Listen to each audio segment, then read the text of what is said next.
ಹಿಂದಿನ ಕಾಲದಲ್ಲಿ ಬಳಸಿದಂತ ಇಡ್ಲಿ ಪಾತ್ರೆ. ದೇವನಹಳ್ಳಿ ಕೋಡಿ ಮಂಚೇನಹಳ್ಳಿಯಲ್ಲಿರುವ ನಿವೃತ್ತ ಶಿಕ್ಷಕ ಬಿಟ್ಟಸಂದ್ರ ಗುರುಸಿದ್ದಯ್ಯ ಅವರ ಗೃಹ ಗ್ರಂಥಾಲಯಕ್ಕೆ ಸ್ಥಳೀಯ ಶೆಟ್ಟೇರಹಳ್ಳಿ ಗ್ರಾಮದ ಸರ್ಕಾರಿ ಶಾಲೆಯ ಮಕ್ಕಳು ಭೇಟಿ ಕೊಡಿಸಿ ವಿಭಿನ್ನ ಶೈಕ್ಷಣಿಕ ಅನುಭವ ಪಡೆದರು. ಈ ಭೇಟಿ ಕುರಿತು ಶಾಲೆಯ ಶಿಕ್ಷಕ ಗೋವಿಂದಪ್ಪ ಮಾತನಾಡಿ, ವನ ಸಂಚಾರ, ಪರಿಸರ ಅಧ್ಯಯನ, ಗ್ರಂಥಾಲಯ ವಿಷಯವಾಗಿ ಮಕ್ಕಳ ಪಠ್ಯ ಪುಸ್ತಕದಲ್ಲಿ ಇರುವಂತೆ ಶಾಲೆಗಳಲ್ಲಿ ಸಣ್ಣ ಗ್ರಂಥಾಲಯವಿದ್ದರೂ ಹೊರಗಿನ ಗ್ರಂಥಾಲಯಗಳಲ್ಲೇ ಆಗುವ ಅನುಭವವೇ ವಿಭಿನ್ನವಾಗಿರುತ್ತದೆ.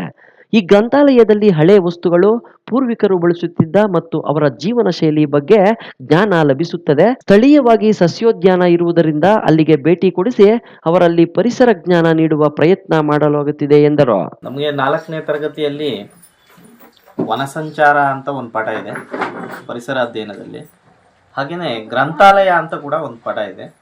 ಮಕ್ಕಳಿಗೆ ನಮ್ಮ ಶಾಲೆಗಳಲ್ಲಿ ಗ್ರಂಥಾಲಯ ಸಾಮಾನ್ಯವಾಗಿ ಚಿಕ್ಕದಾಗಿ ಪುಸ್ತಕಗಳಿರ್ತಕ್ಕಂಥ ರ್ಯಾಕನ್ನು ಇಟ್ಕೊಂಡಿದ್ದೀವಿ ಅಂತ ಕಾನ್ಸೆಪ್ಟನ್ನು, ಪರಿಕಲ್ಪನೆಯನ್ನು ಮಕ್ಕಳಿಗೆ ಮೂಡಿಸೋದಕ್ಕೋಸ್ಕರ ಈ ಒಂದು ವಿಶಾಲವಾಗಿರ್ತಕ್ಕಂಥ, ನಮಗೆ ಹತ್ತಿರವಾಗಿ ಲಭ್ಯವಿರತಕ್ಕಂಥ ಈ ಒಂದು ಗ್ರಂಥಾಲಯವನ್ನು ಇವತ್ತು ವೀಕ್ಷಣೆ ಮಾಡಿ ಮಕ್ಕಳಿಗೆ ಗ್ರಂಥಾಲಯದ ಪರಿಕಲ್ಪನೆಯನ್ನು ಮೂಡಿಸಬೇಕು ಅನ್ನೋ ಕಾರಣಕ್ಕಾಗಿ ನಾವಿವತ್ತು ಗ್ರಂಥಾಲಯ ಭೇಟಿಯನ್ನು ಮಾಡಿ ಮಕ್ಕಳಿಗೆ ಇಲ್ಲಿರ್ತಕ್ಕಂಥ ಅನೇಕ ಪುಸ್ತಕಗಳು ಹಾಗೂ ಪ್ರಾಚ್ಯ ವಸ್ತುಗಳ ಪರಿಚಯವನ್ನು ಮಾಡಿಕೊಡಲಾಯಿತು.